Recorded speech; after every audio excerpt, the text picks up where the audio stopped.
کمیته ولایت‌های فوق‌العاده تاجیکستان روز 9 ژانویه سال 2024 با نشر یک هشدار به توجه شهروندان و مهمانان کشور رساند که طبق پیشبینی هواشناسان در روزهای آینده نیز در راه ماشینگرد دوشنبه چنوق بخصوص در کیلومترهای 88 و 74 خطر لغزش ترمه باقی میماند.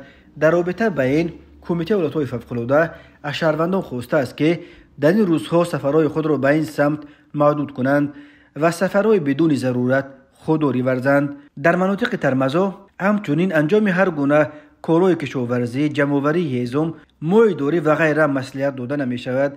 ساکنان منطقه باید هنگام گرم کردن خانه‌های خود قاعده‌های بی‌خطری ضد سوختار را رعایت کنند، فرزندان خود را به نظارت نگذارند و همیشه آنها را همراهی کنند.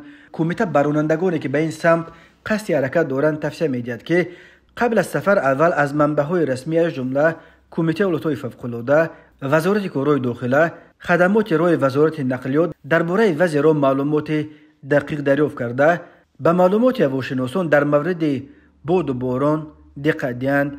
از رانندگان ماشین‌های بارکش خواهش کرده می شود که واسطه نقلیات خود را با همه ابزار ضروری از جمله زنجیرها، بندها، فانوسها و غیره تامین کنند، حالت سیستم گرمایدهی را سنجند و بعد به سفر برآیند.